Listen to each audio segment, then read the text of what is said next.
Loué soit Jésus-Christ, ici Yannick pour Radio Regina. Et aujourd'hui, on va retrouver notre ami Théodon, hein. Nous allons faire une émission sur le thème de la liberté d'expression. Alors pourquoi ce sujet? Tout simplement parce que on a eu un peu de mal à trouver quelqu'un pour aujourd'hui, hein, pour ce soir, pour faire une émission. Et je me suis souvenu que Théodon avait déjà travaillé sur le sujet de la liberté d'expression. Et de surcroît, c'était un travail qui était assez facile pour lui, puisqu'il maîtrise la matière, hein, donc c'est pas trop difficile. Et dans le même temps, comme toujours, hein, c'est encore un sujet que bon nombre de frères en chrétienté, ou de prétendus catholiques, enfin peu importe, ne connaissent pas, maîtrisent mal, sont un peu à côté de la plaque, alors que pourtant c'est basique. Et donc on va remettre encore, une nouvelle fois comme d'ordinaire, les pendules à l'heure, hein. Et comme toujours, ça va faire assez mal, hein. Ça va faire très très mal. Donc bonsoir Théodon, hein. Bonsoir Yannick et je souhaite une bonne journée à tous les auditeurs. Je profite de ce que tu as dit par rapport au fait que normalement c'est un sujet que normalement on ne devrait pas traiter parce que ça fait partie du b.a.-ba que tout catholique qui vivant dans une société révolutionnaire doit connaître. Ouais. La liberté d'expression est un sujet qui normalement est un thème qui ne devrait même pas faire débat en réalité parce que l'Église s'est suffisamment prononcée pour qu'on sache la voie à prendre, tout simplement. Et cela, dès que cette nouvelle idole moderne, parce qu'on le voit, aujourd'hui se déclarer critique vis-à-vis de la liberté d'expression, contre la liberté d'expression, de l'erreur, du mensonge, du vice aussi, est quelque chose d'extrêmement mal vu. Dans les milieux conservateurs, de droite, etc., vous trouverez toujours des gens qui vont vous dire il faut que tout puisse se dire, comme ça la vérité finit par triompher. Enfin, c'est les raisonnements complètement fallacieux qui avaient cours, que les ennemis de l'Église n'hésitaient pas à utiliser dès que cette chimère qui est issue du libéralisme a commencé à se répandre, quoi. Si je comprends bien, et tu m'effrayes, tu es contre la liberté d'expression, Théodon? Il n'y a pas que moi qui suis contre. L'Église s'est suffisamment prononcée là-dessus. Si tu veux, on peut commencer directement par citer peut-être quelques textes du magistère qui sont suffisamment clairs et qui montrent bien que l'Église ne peut pas se dire en faveur de la liberté d'expression. Mais peut-être avant de citer ces textes-là, je vais peut-être en expliquer la raison. Alors je vais peut-être prévenir les auditeurs qui vont être surpris, enfin peut-être pas, certainement pas tous, hein, mais il y a beaucoup d'auditeurs qui risquent d'être surpris parce que c'est quelque chose qu'ils n'entendent jamais. Ici, nous sommes catholiques et nous sommes contre la liberté d'expression. Nous sommes contre la liberté d'expression. Et on va vous expliquer évidemment pourquoi. Voilà. Donc comme ça, le ton il est donné, la couleur est donnée. Donc on peut y aller, hein, Théodon. Il y a en fait deux gros problèmes inhérents à ce concept de liberté d'expression. Le premier, c'est le plus évident, c'est que cela revient à mettre la vérité au même niveau que l'erreur. Et ça, c'est déjà une injure à la vérité. Si vous prenez par exemple dans un cadre scolaire, l'élève qui a tort, il a tort. On lui met 0. L'élève qui a raison, on lui met un 10 sur 10. Il n'y a pas d'égalité entre le vrai et le faux, entre le bien et le mal.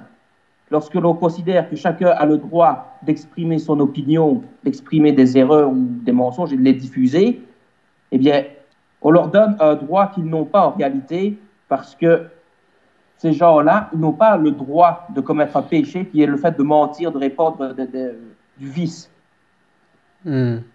Pour l'Église, commettre un péché est quelque chose qui est permis physiquement, mais moralement, c'est un péché, il ne faut pas. Il n'y a pas de liberté au sens noble du terme pour pouvoir commettre ce genre d'acte.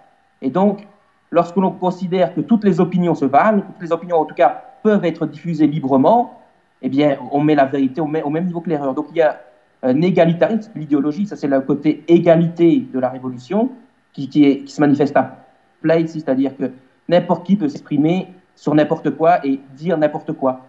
On ne peut pas le punir simplement pour cela. Alors que dans un système sain, c'est tout à fait logique que celui qui se trompe, celui qui ment, celui qui répand du vice, il doit être puni. Alors j'ai une question, ce que tu viens de nous dire là, ce que tu viens de nous expliquer, est-ce que tu viens d'exprimer simplement ton avis, en opinion personnelle, oui, la liberté d'expression devrait être interdite, devrait être condamnée, ou est-ce que tu viens d'exprimer ce que dit l'Église, donc la Sainte Religion catholique? Oui, c'est pas mon opinion, c'est ce que dit l'Église, tout simplement. Et je vais peut-être commencer ici par quelques citations là-dessus. Est-ce que tu as aussi des citations des Saintes Écritures? Oui, peut-être une petite, de la deuxième épître de Saint Jean, il y a un seul chapitre, chapitre unique, versets 10 à 11. Si quelqu'un vient vers vous et ne fait pas profession de cette doctrine de Jésus-Christ, ne le recevez pas dans votre maison et ne le saluez point, car celui qui le salue participe à ses mauvaises actions. Donc, il n'y a pas cette idée de chacun a le droit de professer n'importe quelle doctrine et il a droit quand même à des égards. Là c'est totalement faux et les Saintes Écritures le disent clairement que celui qui ne fait pas profession de la doctrine du Christ, eh bien, il ne mérite pas notre respect. On doit le respecter, si vous voulez, en tant qu'être humain, mais on ne peut pas le respecter en tant qu'il professe cette doctrine-là. Et donc, les Saintes Écritures sont claires, il ne faut pas le saluer. Donc, il ne faut pas lui témoigner d'égard. Donc, précisément, la liberté d'expression, c'est témoigner le même égard avec celui qui professe la doctrine de Jésus-Christ et celui qui ne la professe pas. Et donc, le dogme fondamental de la liberté d'expression, il est contredit directement par ces deux versets des Saintes Écritures, notamment, il y en a d'autres. Mais ouais, voilà, c'est pas, en tout cas, on est très loin de l'esprit des journées œcuméniques interreligieuses d'Assise. Hein. On est très très loin. Hein. Et on peut aussi préciser, justement, tu fais bien de rappeler cette révolution qui a été Assise, parce que dès le moment où les Saintes Écritures ont été écrites, où elles ont été compilées, jusqu'à aujourd'hui, l'Église n'a pas varié sur ce point. L'Église a toujours été contre la liberté d'expression. Et on peut peut-être citer quelques exemples historiques de Saint Pape ou de Saint Toucourt qui montrent que l'Église n'en a jamais permis et ne le permettra jamais, ça, parce que c'est une injustice en réalité. Alors, précisons encore pour les auditeurs qui débarquent, qui ne connaissent pas encore Radio Regina, qu'ici, nous sommes catholiques, avec une foi non contradictoire, donc sur 2000 ans d'histoire, et nous n'adhérons pas au pseudo-concile Vatican II et tout ce qui s'ensuit, avec les pseudo-papes et compagnie, pour que les choses soient claires. Voilà. Donc ça, c'est la ligne éditoriale que vous pouvez aborder en consultant nos autres émissions et notre site internet. Voilà. Et que vous pouvez aussi constater par rapport à notre jolie bibliothèque dont Théodon s'occupe. Voilà. Eh bien, merci Yannick, ça fait toujours plaisir. J'espère, je fais mieux dans le cadre de cette bibliothèque à poser des bons livres qui vous donneront la vraie doctrine de l'Église. Et c'est une doctrine qui n'a pas varié, pour la bonne et simple raison que l'Église est assistée quotidiennement par l'Esprit Saint. Et l'Esprit Saint, il provient de Dieu, c'est Dieu. Donc, Dieu ne peut pas varier par définition, puisque sinon, il dépendrait du temps. Donc, l'Église ne peut pas varier substantiellement. Elle peut s'adapter dans le sens où sa discipline peut s'étendre de façon différente selon les situations, mais fondamentalement, elle reste la même. Et même sa discipline, je disais discipline, mais c'est peut-être pas tout à fait exact, c'est sa pénétration du monde, c'est comment elle agit sur le monde qui peut varier. Là, oui, mais aussi bien dans sa discipline que dans son dogme, elle ne peut pas varier, parce que ça provient de Dieu, justement. C'est ce que Dieu nous a donné. Voilà. Donc du coup, faut-il rappeler que le pseudo-concile Vatican II introduit justement le libéralisme dans ce qu'on appelle l'Église, la liberté d'expression, la liberté religieuse, tout ce qui tourne autour. Hein. Fatalement, nous, ici, on n'y adhère pas du tout. Hein. Nous sommes en guerre contre des occupants du siège pontifical, des occupants de Rome, des occupants de nos églises. Que les choses soient bien claires. Non seulement ils occupent illicitement nos lieux de culte, mais en plus, ils savent qu'ils trompent, qu'ils mentent. Puisque je prends par exemple le cas de Yves Congar, c'était un des principaux artisans de ce pseudo-concile, qui a beaucoup œuvré, notamment dans le cadre de la pseudo-unité entre chrétiens, c'est-à-dire entre conciliaires et schismatiques et hérétiques de tout genre. Et il disait très clairement que le décret sur la liberté religieuse, donc Dignitatis Humanae, prétendait s'appuyer sur les Saintes Écritures, alors qu'on garde explicitement que les références ne sont pas bonnes. Il n'y a pas trace de la liberté religieuse dans les Saintes Écritures, ce qui est évident. Mais ils l'ont inscrit. Donc ils mentent et ils savent qu'ils mentent. Bien entendu, ils ont voulu faire une révolution de l'intérieur, c'est ce qu'ils ont souvent dit. On va pas trop développer ici, donc c'est une petite parenthèse. On aura certainement tout le temps pour faire des émissions plus spécifiques sur tous ces sujets-là, hein, bien entendu. Comme ça, on restera bien dans le thème de la liberté d'expression ici. Et donc voilà. Je vais peut-être commencer par cité plusieurs papes, plusieurs saints qui ont justement pris très clairement position contre la liberté d'expression pour montrer que justement l'Église n'a pas varié sur ce point et les choses sont très claires dès le départ. Ceux qui se disent pour la liberté d'expression, ou ils ne connaissent pas du tout leur texte et c'est une grave lacune, ou alors ils cherchent à tromper et voilà, ce sont des hérétiques.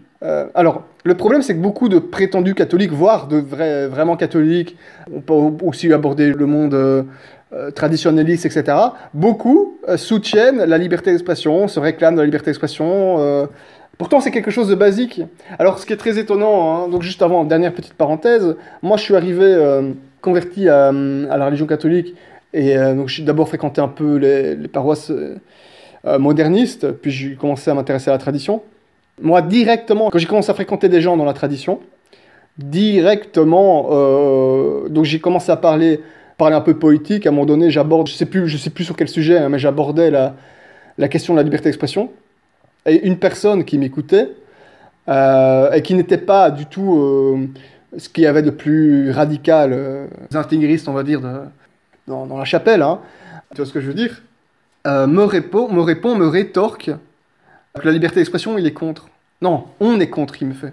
Moi, je suis quoi? Vous êtes contre la liberté d'expression? Bah oui, on est contre, c'est normal. Chez les catholiques, on est contre la liberté d'expression.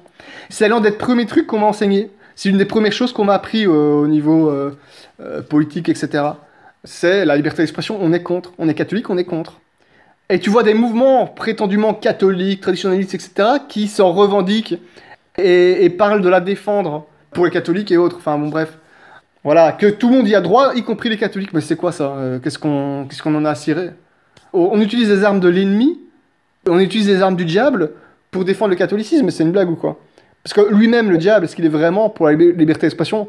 Et surtout pour la liberté d'expression qui n'est pas chrétienne. Hein. Voilà. Or, ce qui est déjà une idée diabolique, et ça on en avait parlé, toi et moi, dans une autre émission, c'est de placer la Sainte Croix à côté des idoles païennes, comme si la Sainte Croix et les idoles païennes devaient être mises sur le même pied d'égalité. Non. Donc voilà. Et ça plate particulièrement le démon parce qu'il se dit, voilà, mes créations arrivent au niveau de la croix, quoi. Il est extrêmement heureux de voir qu'il y a des gens, et surtout des pseudo-chrétiens, qui en arrivent à cela, quoi, parce que pour lui, c'est une victoire terrible. C'est Vatican II. C'est une victoire. Ça, c'est Vatican II aussi. Hein. C'est aussi l'esprit de Vatican II. Hein. Bon, voilà, c'était encore une nouvelle parenthèse. Hein, là, on est un peu sous le feu de l'action, donc on improvise un petit peu. Mais bon, voilà, je te laisse nous citer quelques phrases d'église. Okay. D'église et qui font partie véritablement du corpus que tout catholique devrait connaître normalement. C'est la base. À notre époque, voilà. On ne parle que de ça. Quoi. Qu'on arrête l'hypocrisie. Ce que je dis ici, les citations que je vais vous donner, normalement, je ne devrais même pas avoir à vous les dire parce que vous devriez les connaître. Parce qu'on est tout le temps sous le feu de cette propagande-là et tout bon catholique devrait pouvoir les ressortir. Tout à fait. Mais pour celui qui débute, c'est toujours intéressant d'avoir les bases. Quoi. Donc, on se permet quand même de les rappeler. Et puis, il y en a énormément qui se chargent de ne pas les rappeler, justement. Donc, ça nous fait un peu un devoir de les redire. Voilà. Donc, je vais commencer ici. Je vais citer le pape Saint Léon le Grand, qui était un très grand pape, et saint canonisé, donc, et qui disait ceci, qui avait envoyé une lettre à l'empereur byzantin Léon. Et je commence. Vous devez remarquer sans hésitation que le pouvoir royal vous a été donné, non seulement pour le gouvernement du monde, mais surtout pour la protection de l'Église, pour que, en comprimant avec audace les impies, vous défendiez ce qui a été bien statué. Donc, les choses sont claires. Voilà.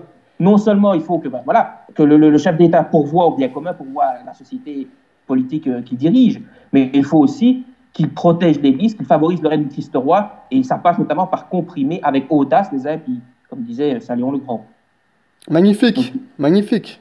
Voilà, on peut aussi citer peut-être quelques grandes figures de saints qui ont pris notamment position contre la liberté d'expression, et on peut ici citer notamment Saint Ambroise, docteur de l'Église, évêque de Milan et père de l'Église. Donc. Encore lui. C'est sous son influence que Gratien promulgua le 3 août 379 un édit abrogeant la tolérance des hérésies qui avait été accordée, on en avait déjà expliqué, par Constantin, mais c'était une tolérance partielle parce que, on interdisait quand même le sacrifice nocturne, etc. On renvoie à notre autre émission sur les idoles. Tolérance au vrai sens du terme, oui. Et oui, une tolérance qui était justifiée par l'intérêt du bien commun, tout simplement. Voilà, mais voilà, il faut bien comprendre que les saints avaient en horreur cela parce que ils devaient cohabiter avec des hérétiques. Et ça, c'était une situation qui n'était pas tenable sur un long terme. Et donc, saint Ambroise, il ne se contenta pas de la seule liberté qui était accordée à l'Église, il persista lors de la tentative d'abrogation de cette loi en 384 et réaffirma l'absence de droit civil pour les tenants de l'erreur. Lors de la destruction d'une synagogue et d'un temple gnostique, il expliqua avec fermeté pourquoi de tels cultes n'avaient aucun droit et que leur temple ne pouvait donc être reconstruit grâce au subside de l'État. Donc voilà, ils comprenaient bien, et on devrait toujours comprendre que les faux cultes ne devraient pas être soutenus, même matériellement.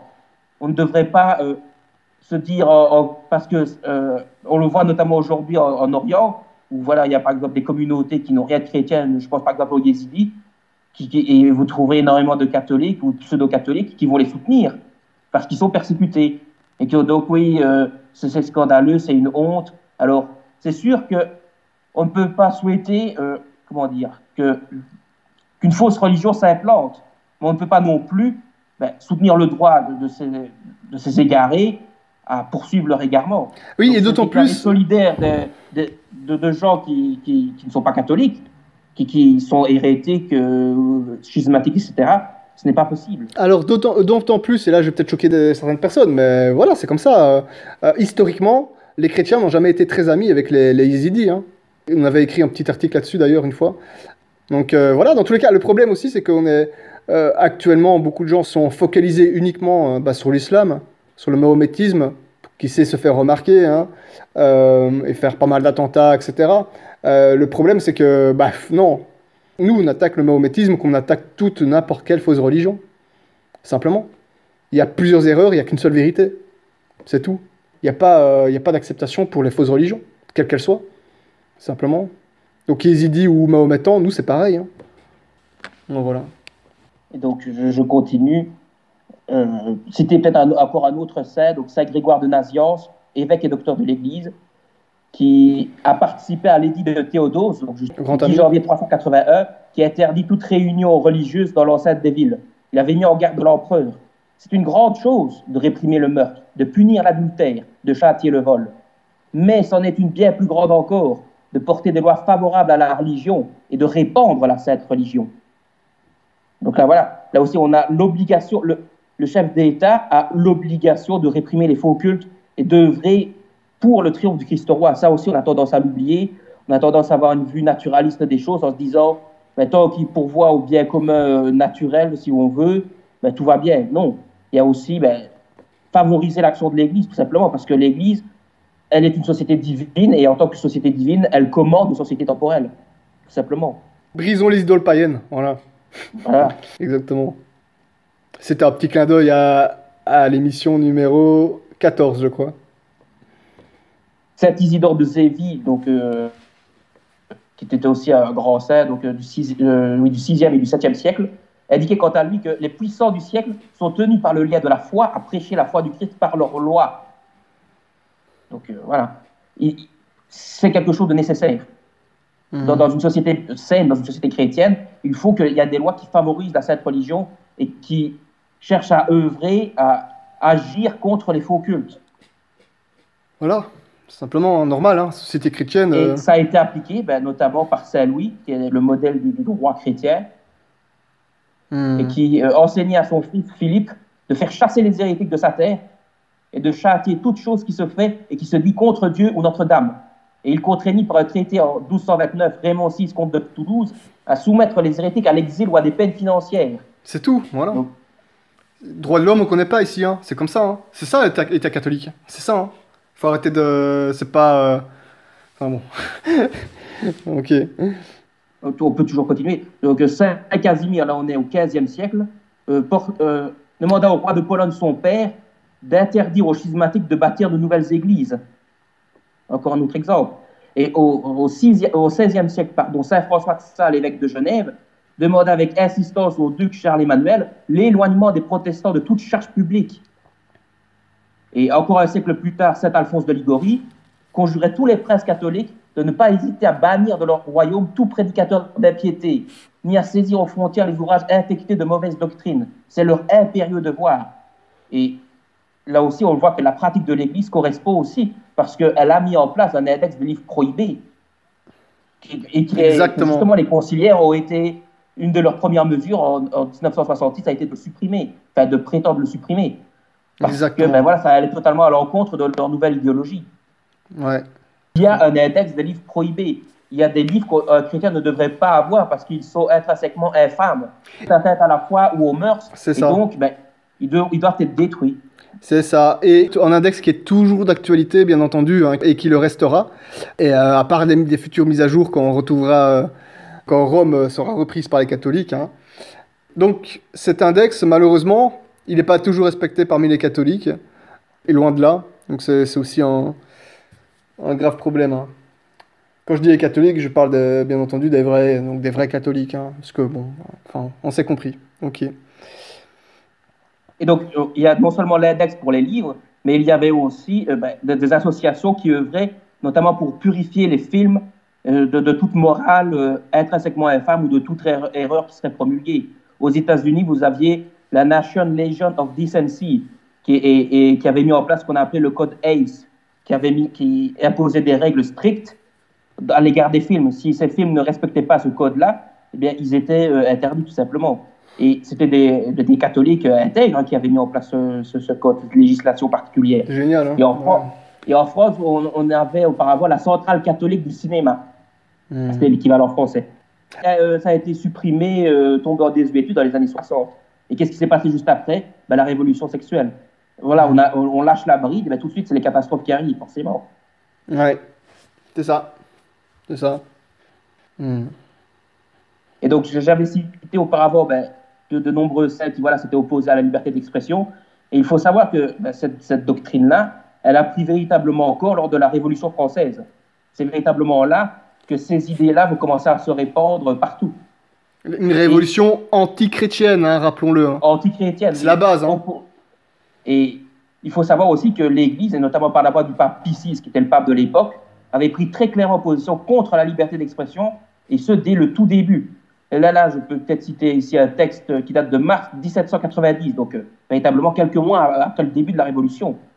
Et c'est donc une lettre de Pie VI qui s'appelle Communicamus Vobiscum. Je cite. « Les décrets rendus par les États généraux de la nation française attaquent et bouleversent la religion. Ils usurpent les droits du siège apostolique. Ils violent les traités conclus solennellement.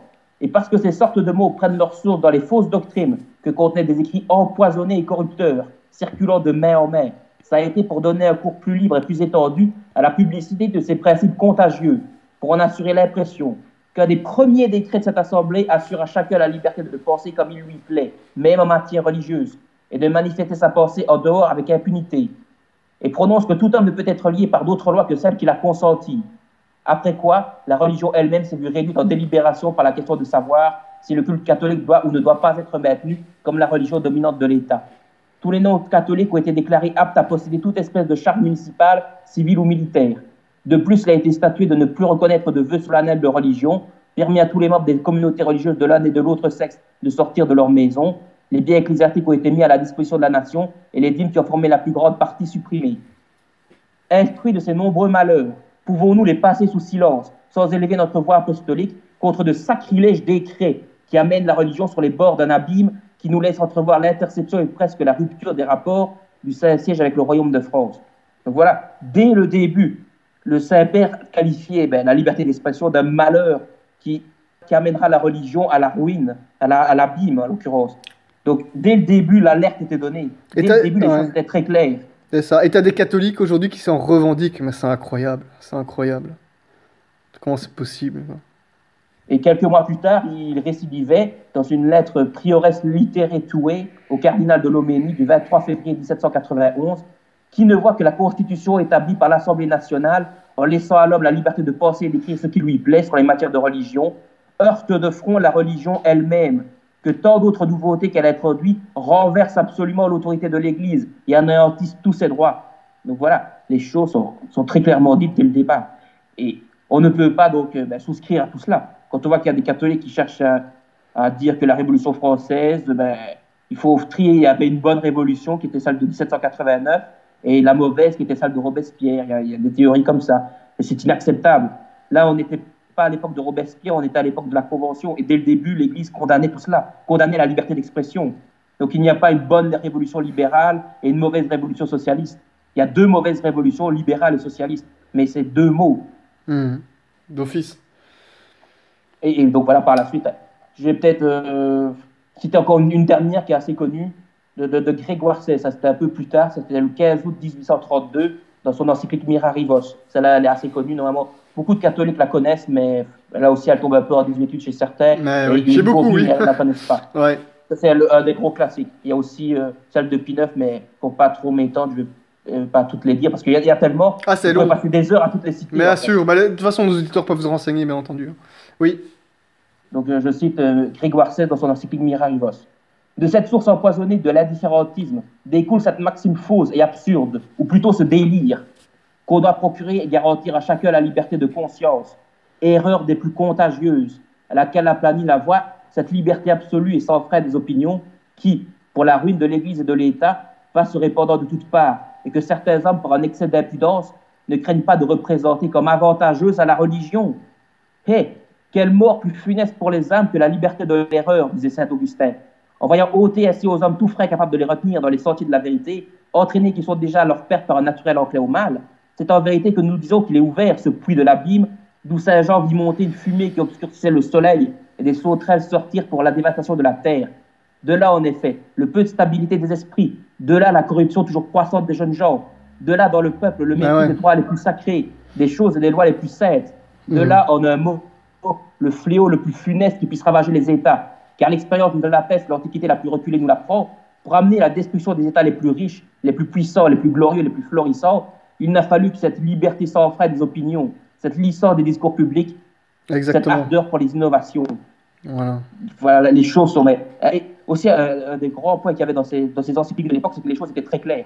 Il n'y avait pas des discours biscornus, oui, mais non. Alors, quand on lit une encyclique de l'époque, c'est une clarté, c'est une évidence. Il n'y a même pas à discuter, en fait.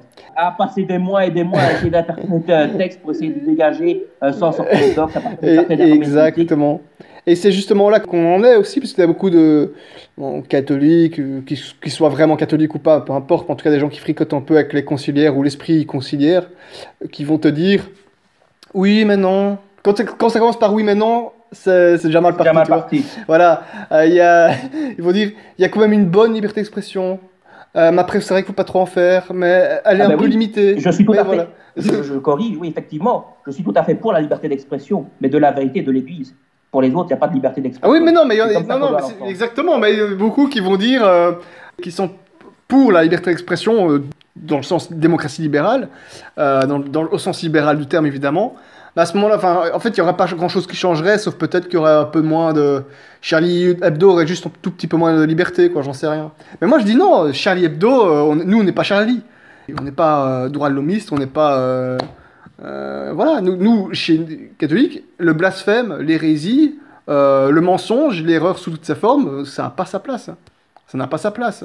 Ça n'empêche pas d'avoir des discours scientifiques, ça n'empêche pas d'avoir des discours politiques, pour peu qu'il n'y a pas d'idéologie qui vienne qui viennent tenter de corrompre le catholicisme à l'intérieur. Enfin voilà, il y a liberté d'expression, je suis désolé, niette. Voilà. Et ici, donc, le Saint-Père avait montré une autre raison qui justifie notre rejet de la liberté d'expression, c'est que ça repose en fait sur la négation des conséquences du péché originel. Pourquoi ? Parce que ça signifierait, si on se met dans la thèse, dans la folie, comme l'appelait le Saint-Père, dans cette folie furieuse, on considérait que chaque homme n'est jamais de mauvaise foi en fait. Chaque homme est naturellement porté vers la vérité, vers le bien, et donc chacun devrait être libre de s'exprimer comme il l'entend. Alors que l'expérience nous montre le contraire. Il y a des gens qui savent pertinemment qu'ils mentent, mais ils mentent quand même. Il y a des gens qui racontent des salades parce que ou bien ils ont été gouroutisés, ou bien, il y a 1000 raisons. Maraboutisés. Par exemple, oui. Une expression très à la mode. Oh, ouais. Et donc voilà, là, cette idée-là suppose que chacun est capable de trouver la vérité par lui-même. En fait, c'est un mensonge parce que ça confond l'acte et la puissance. Je m'explique. Tout homme est capable de trouver la vérité. Ça, c'est une vérité, ça, c'est une évidence. Tout homme est appelé par Dieu à le rejoindre. Ça, c'est vrai. Mais est-ce que tout homme a actuellement la puissance, la capacité d'y arriver? Ça, c'est faux. Parce que certains hommes n'ont pas reçu les grâces nécessaires pour cela. Certaines personnes sont engluées dans le péché, ne veulent pas savoir la vérité. Et donc voilà. Donc on confond la possibilité qu'ont ces personnes-là de pouvoir atteindre le vrai et le fait qu'ils atteignent actuellement le vrai. Donc c'est de la folie. Et c'est comme ça qu'on justifie aussi, ben, c'est un thème qui est lié, c'est le thème du dialogue. C'est maintenant, ben, il faut être en faveur du dialogue. C'est un peu, c'est le corollaire de la liberté d'expression, c'est qu'il faut favoriser le dialogue, mais avec des gens qui ne sont pas d'accord. Le dialogue permettrait d'atteindre la vérité, parce que c'est un mensonge absolu. Bien sûr. Et d'ailleurs, on le voit actuellement, les conseillers ne parlent que de dialogue, mais j'en connais très peu, ou j'en connais même zéro, qui, voilà, de chefs hérétés qui se sont dit, ah, mais effectivement, avec ces dialogues-là, je comprends la religion catholique et Voilà, je deviens catholique. Pour être un peu direct, c'est un truc de baltringue. Alors, c'est sûr que si quelqu'un cherche la vérité, il faudra dialoguer, entre guillemets, avec lui, dans le sens où il faudra lui l'instruire de la religion, lui montrer que tout converge vers la religion catholique, en réalité. Mais ça ne peut pas se faire avec n'importe qui, n'importe comment. Il y a des gens qui ne sont pas disposés à cela. Celui qui vient pour dire, ben voilà, j'aimerais me convertir, enfin, j'aimerais connaître votre religion, est-ce que vous pourriez m'instruire dessus? Ben, il est déjà à un autre niveau que celui qui n'en a rien à faire et qui jouit tout simplement dans son coin et qui se moque de la vérité. Mais même s'il n'en a rien à faire, on peut lui dire la vérité. Maintenant, Oui, s'il continue à être dire, indifférent, s'il continue à nous rejeter, bah, voilà, on frotte nos sandales et on s'en va, il n'y a pas de problème. C'est ça, c'est que celui qui n'est pas disposé à la vérité, ben, on n'a pas on va pas plus longtemps avec lui, tout simplement. Qu'il soit pourtant comme un païen et un publicain, comme dirait notre Seigneur. Voilà. Tout simplement. C'est ça, exactement. Bah, très bien. Ah oui, peut-être préciser encore un dernier point avant d'en finir. Donc, il y a aussi un autre danger qu'on ne prend pas garde en général, c'est que lorsqu'on parle de liberté d'expression, ça veut dire aussi que même celui qui est dans la vérité, eh bien, il sera confronté à des gens qui enseignent l'erreur et qui peuvent parfois être très vicieux. Ben oui, c'est ça. Mais évidemment, c'est ça exactement. Qui vont pourrir tout le monde les âmes. Tout le monde ne connaît pas toute la religion, tous les détails, ne peut pas répondre à toutes les objections qu'on peut faire. Enfin, et tout le monde n'a pas la même force. Oui, voilà, tout le monde n'a pas la même intelligence, tout le monde n'a pas reçu de talent particulier dans ce domaine-là. Et donc, ben, même si on a reçu les grâces de l'Église, on ne sera pas à même de pouvoir répondre à toutes les objections possibles. C'est pour ça que on le voit d'ailleurs souvent sur Internet, les débats qui finissent en troll, qui en fait ne mènent à rien parce que on voit que des deux côtés, personne ne cherche la vérité, mais on cherche juste à coincer l'autre. Ouais. Et ça, dans le cadre de la religion, c'est encore plus fatal parce que ça pourrait mettre en péril la foi.